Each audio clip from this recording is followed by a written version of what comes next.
Hello, sans plus tarder, nous sommes de retour dans la partie 2. Que Dieu vous bénisse, que Dieu vous garde, que Dieu se manifeste encore plus qu'hier dans vos vies, que vous puissiez sentir son amour pour vous, que vous puissiez voir sa main agir autour de vous.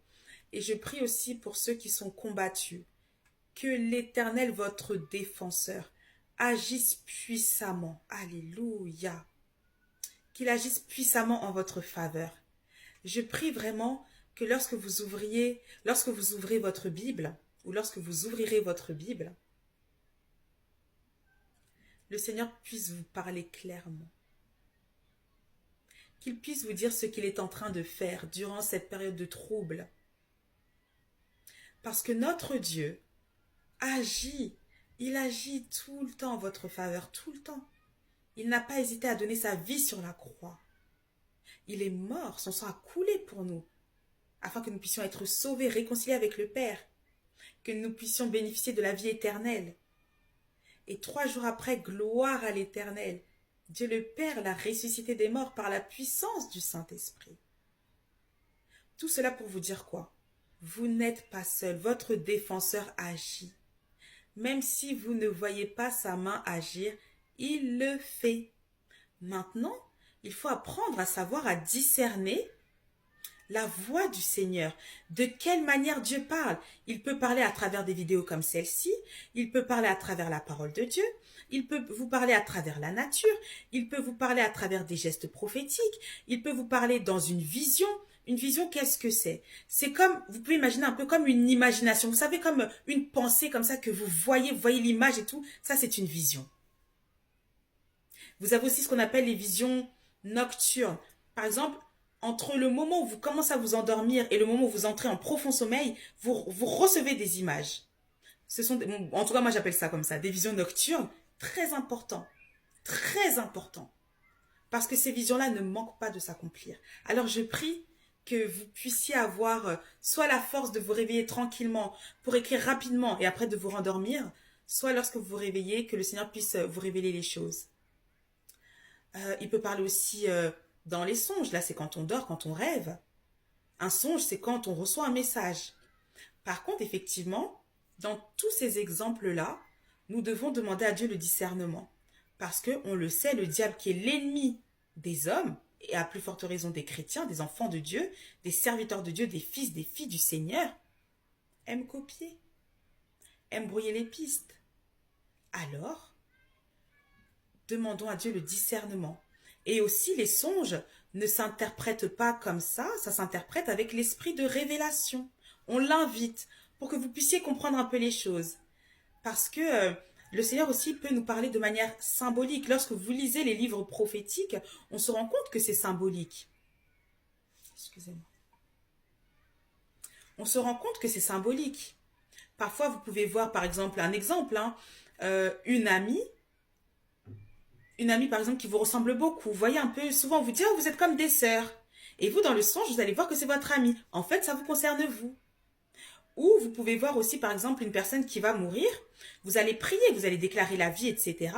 Mais priez aussi pour vous, autour de vous, afin que l'ange de la mort ne, comment dire, ne se cache pas. Donc, toutes ces choses-là qui sont spirituelles, nous devons les comprendre, les discerner avec le Seigneur, puisque ça vient de Dieu. C'est important. Il peut aussi parler à travers des images, à travers des publicités, à travers un film, une série. Oui, vous pouvez recevoir un message comme ça. Enfin voilà, le Seigneur nous parle de tellement de manières multiples que finalement on se rend compte que oui, n'est pas silencieux. Il peut parler aussi dans votre cœur. Ça peut être un peu comme votre voix, mais vous vous rendez compte que ce n'est pas vous. Par exemple, vous n'allez pas vous dire à vous-même, mon enfant, je t'aime. Vous voyez un peu, voilà. Il peut vous parler aussi de manière audible. Vous pouvez l'entendre de la même manière que je vous parle. Vous pouvez entendre le Seigneur vous parler. Il y a de multiples manières pour Dieu de nous parler. Et fort heureusement, pourquoi? Puisque l'ennemi aime copier. Il peut imiter la voix du Saint-Esprit.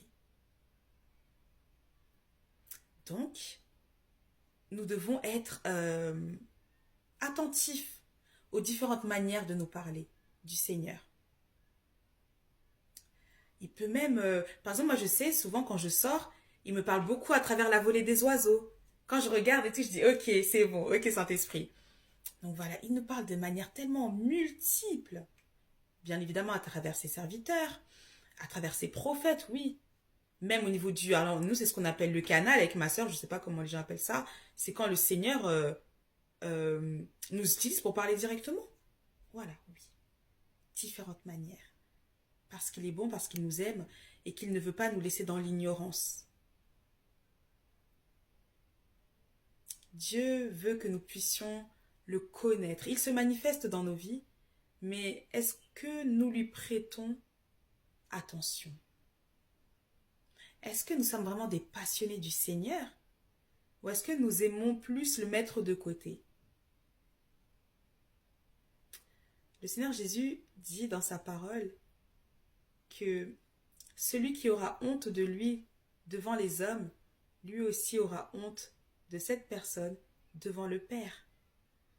Le plus important, c'est d'être agréable au Père. Déjà, qu'est-ce qui fait la joie du Père pour commencer? Je pense que vous le savez. C'est de reconnaître Jésus-Christ comme votre Seigneur et votre Sauveur.